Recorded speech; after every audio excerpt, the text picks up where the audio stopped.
আসসালামু আলাইকুম ওয়া রাহমাতুল্লাহি ওয়া বারাকাতুহু। সুপ্রিয় দেশ এবং প্রবাস যারা রয়েছেন সকলকে জানাচ্ছি পবিত্র ঈদুল আজহার শুভেচ্ছা। ৯ জিলহজ আরাফাতের দিন। এই দিনটিতে রোজার ব্যাপারে রাসূল করিম সাল্লাল্লাহু আলাইহি ওয়াসাল্লাম বলেছেন যে এই ব্যক্তি আরাফার দিনে রোজা রাখবে তার পূর্বের এক বছর এবং পরের এক বছরের সমস্ত গুনাহগুলো আল্লাহ পাক মাফ করে দিবেন। সুবহানাল্লাহ। তাহলে অবশ্যই আমরা এই বরকতপূর্ণ দিন আরাফার দিনে রোজাটুকুন অবশ্যই সকলে যেন রাখি এবং পরিবারের সকলকে রাখার জন্য যেন উদ্বুদ্ধ করি। আপনারা জানেন যে ৯ জিলহজ ফজরের নামাজের পর থেকে ১৩ জিলহজ আসর পর্যন্ত আমাদের উপরে একটি ওয়াজিব কর্ম পদ্ধতি রয়েছে। সেটা হলো প্রত্যেকটা ফরজ নামাজের পর ৯ জিলহজের ফজরের পর থেকে আইয়ামে তাশরিক অর্থাৎ একটি তাকবীর আমাদের উপরে পাঠ করা ওয়াজিব করে দেওয়া হয়েছে। সেই তাকবীরটি হলো আল্লাহু আকবার, আল্লাহু আকবার, লা ইলাহা ইল্লাল্লাহু ওয়াল্লাহু আকবার, আল্লাহু আকবার ওয়ালিল্লাহিল হামদ। এই তাকবীরটি যারা পুরুষ তারা ফরজ নামাজের পর জোরে একবার এই তাকবীরটি পড়া ওয়াজিব, এবং মা বোনরা যারা রয়েছেন তারা এই তাকবীরটি জোরে নয় আস্তে একবার পড়া ওয়াজিব।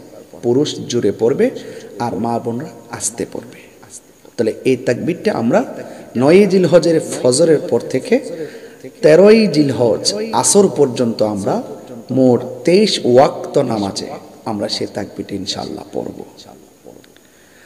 আমরা যে কোরবানি করব এই কোরবানিটা লিল্লাহি রাব্বিল আলামিন, একমাত্র আল্লাহর জন্য করব, আল্লাহর সন্তুষ্টির জন্য করব। এবং আমরা কোরবানি করার পর আমাদের আশেপাশে সমাজে যে গরিব মানুষ রয়েছে, অসহায় মানুষ রয়েছে যারা কোরবানি করতে পারছে না, আমরা যেন তাদের ঘরে যেন কোরবানির যে পশু জবাই করার পরে যে গোশত আছে সেই গোশতগুলো যেন আমরা তাদের বাড়িতে পৌঁছে দিই, কারণ তারা যেন আমাদের সাথে সে আনন্দটা ভাগ করে নিতে পারে। সবাই ভালো থাকবেন এবং আরাফার দিন রোজা রাখবেন। এবং আপনারা জানেন ৫টি রাত কিন্তু অনেক ফজিলতের রাত।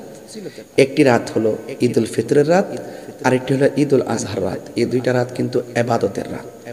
আমরা যেন ঈদের রাতগুলোতে ডেকসেট বাজিয়ে কনসার্ট না করে, গান বাদ্য না বাজিয়ে, হই হুল্লোড় করে আনন্দ উল্লাস না করে আমরা যেন ঈদুল আজহার রাতটা যেন ইবাদতের মাধ্যমে কাটিয়ে ফজরের নামাজের পর যেন আমরা ঈদগার মাঠে সবান্ধবে যেতে পারি। আল্লাহ পাক আমাদের সকলকে পবিত্র ঈদুল আজহার হুকুম হাকামগুলো পালন করার তৌফিক দান করুন। আমিন। আসসালামু আলাইকুম ওয়া রাহমাতুল্লাহি ওয়া বারাকাতুহু।